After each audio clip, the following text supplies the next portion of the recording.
నమస్కారం కృష్ణారావు గారు. అధికారంలోకి వచ్చిన తర్వాత రెండో నెల కూడాను చంద్రబాబు నాయుడు గారి కూటమి అంటే ఎన్డీఏ కూటమి, పవన్ కళ్యాణ్, తెలుగుదేశం, బీజేపీ సక్సెస్ఫుల్గా వాళ్ళు చెప్పిన 6 పాయింట్ దాంట్లో పెన్షన్స్ వితరణ అనేది చాలా చక్కగా చేయడం జరిగింది. అందరికీ అంటే చీఫ్ మినిస్టర్ గారు అనంతపూర్లో వెళ్ళి అక్కడ ఆయన స్వయంగా పాల్గొనడం, తర్వాత ఆయన మామూలుగా సభ అనేది ఉంటుంది, సభలో మాట్లాడుతూ ఆయన చెప్పారు జగన్మోహన్ రెడ్డి అంటే ఇన్ఫ్యాక్ట్ జగన్మోహన్ రెడ్డి గారు కూడా ఇట్లాగే ముందరలో చేశారు. తర్వాత మీరు చెప్పినట్టు 2 ఏళ్ళు అయిన తర్వాత మీరు ప్రశ్న విధించినట్టే మరి 2 నెలలు అయింది, ఇంకా 4 ఏళ్ళ 10 నెలలు ఆయన ఈ పెన్షన్స్ అనేది ఇవ్వాలి, ఎట్లా సమకూర్చగలరు. బట్ మొహంలో అయితే దర్ప ఉంది, మనం చేయగలము, స్వపరిపాలన చేసి డబ్బు సంపాదించి పంచి పెడతామని చెప్తున్నారు. ఆ మాట్లాడడంలో మరి ఎట్లాగా మరి రాజకీయం కాబట్టి చెప్పాలి కాబట్టి జగన్మోహన్ రెడ్డి గారు 700 కోట్లతో నాట్లు కాదు సారీ వాటిని బౌండరీ రాళ్ళు వేశారు అని.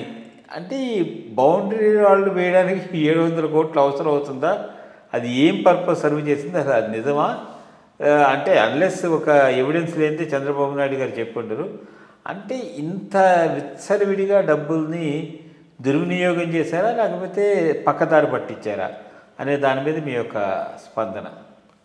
అంటే చెప్పా ఇంతకుముందు అన్నాము మనం, అదే సేమ్ థింగ్ హోల్స్ గుడ్. దీనికి కూడా అంతకుముందు జరిగే అన్నిటికీ పరాకాష్ట జగన్మోహన్ రెడ్డి.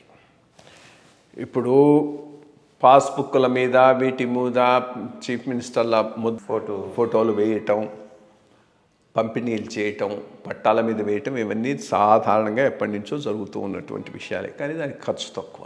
ఈయన అది ఇంకో లెవెల్కి తీసుకుపోయినాడు.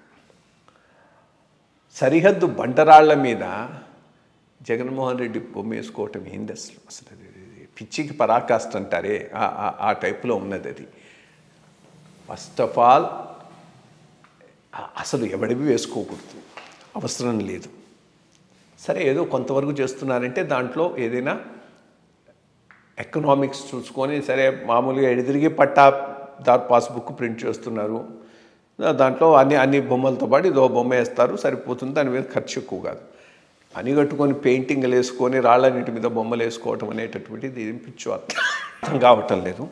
ఎంత స్థాయిలో ప్రజాధనం వృధా అయింది, ఎటువంటి జవాబుదారీతనం లేకుండా, అది మోస్ట్ ఇంపార్టెంట్ థింగ్, ఎటువంటి జవాబుదారీతనం లేకుండా ఇష్టం వచ్చినట్టు చేశారనేటటువంటి దానికి చాలా వాళ్ళు చేసినటువంటి చర్యల్లో ఇది ఒక పెద్ద నిదర్శనం. తప్పకుండా వీటన్నిటి మీద మనం అంతా అనుకుంటున్నట్టుగానే గనులు, ఎక్సైజు వీటి మీద ఎలాగనే దీని మీద కూడా ఎంక్వైరీ ఉండాలి. ఎవరు చేశాడు, ఎందుకు చేశాడు, ఏ ప్రాసెస్తో చేశాడు అంటే మరి అంటే ఒకటి 700 కోట్లు నేను అనుకోవటం అదే కరెక్ట్ కాకపోవచ్చు. 700 కోట్లు ఆ సరిహద్దు రాళ్ళు వేయటానికే ఖర్చు అయి ఉంటుంది.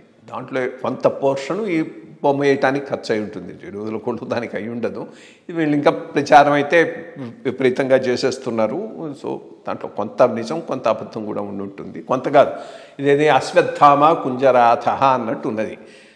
సరిహద్దు రాళ్ల మీద బొమ్మలు వేసుకోవడానికి 700 కోట్లు, సరిహద్దు మళ్ళా నువ్వు దాన్ని కాస్త ఎక్స్పాండ్ చేస్తే సరిహద్దు రాళ్లకు 650 కోట్లు, బొమ్మ వేసుకోవటానికి 50 కోట్లను అట్లా వస్తుంది. తప్పకుండా అంత ఉండదు దీనికి ఒక్కదానికోసమే. బట్ ఏదైనా కానీ ఇది వేలం వెర్రి పిచ్చి, ఇది అందరు చేస్తూనే ఉన్నారు. బట్ మిగిలిన వాటిలో చేసేవాళ్ళు ఇప్పుడు ఈయన అన్నిటికీ చేయటం మొదలుపెట్టాడు.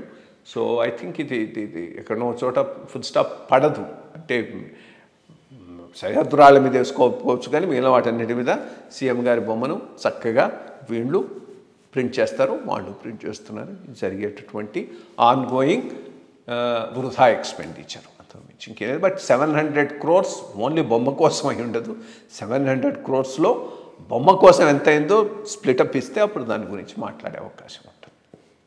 నేను ఇది ఒక విధమైనటువంటి అరాజక చర్య అని చెప్పుకోవచ్చు. తప్పకుండా దాంట్లో ఏమి డౌట్ లేదు. ఉంటాను సార్.